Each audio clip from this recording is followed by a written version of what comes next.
Now, a Buckinghamshire MP is calling for a secret government report on High Speed 2 to be published. David Lidington, the MP for Aylesbury and also Minister for Europe, says a report for the Major Projects Authority should be made public. Well, the report allegedly claims the project has major risks and has been designated red amber in the traffic light system of highlighting risk. Well, Martin Tett is the leader of Bucks County Council and also the chair of the 51M Alliance Against High Speed 2 and joins us live on the programme this morning. Martin, morning to you. Thank you for joining us today. What is the report as you see it? Well, the Major Projects Authority is a rather sort of shadowy group that most of us never heard of before, to be honest with you. But the Public Accounts Committee was giving MPs and ministers and Department for Transport officials a bit of a grilling about a month ago on High Speed 1 and the lessons learned for High Speed 2. And when they went on to High Speed 2, they admitted that this body, the MPA, had reviewed High Speed 2, graded it amber red, which basically I suspect means it's towards the red rather than the amber. And I'll quote you exactly what that says. Basically, it means that successful delivery of the project is in doubt, with major risks or issues apparent in a number of key areas. Urgent action is needed to ensure these are addressed, or whether resolution is even feasible.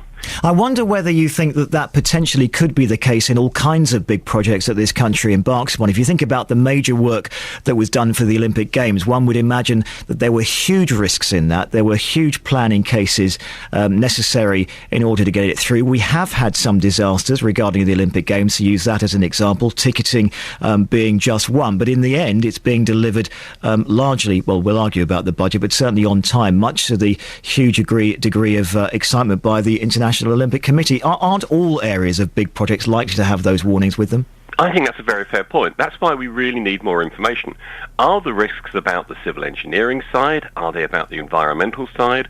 Or are they fundamentally about the business case? Because what's also emerged is the business case has gone south with a vengeance. We've always argued one of the major problems with this project is not the environmental aspects and where it goes through, even though we don't like that, but the business case is just so bad. And it used to yield 2.4, in other words, £2.40 profit for every pound of taxpayers' money invested. That's now down to 1.2. That's gone down dramatically, and we think it's actually going to make a loss. Are you able to see this report as the leader of the local council? I mean, the Cabinet Office has told us here at BBC Three Counties Radio that it absolutely will not be published, but do you have extra rights? No, we have none. And we've asked our MPs. David's been absolutely fantastic in supporting us and supporting local residents. This is David Lidington, David the Lidington, MP for Aylesbury. Yeah. I mean, it's if you're going to spend £34 billion of taxpayers' money at a time of major national austerity, and we're all hearing what's happening in the Eurozone with Spain now, there is a major question mark over this amount of public expenditure. You have to be able to justify it.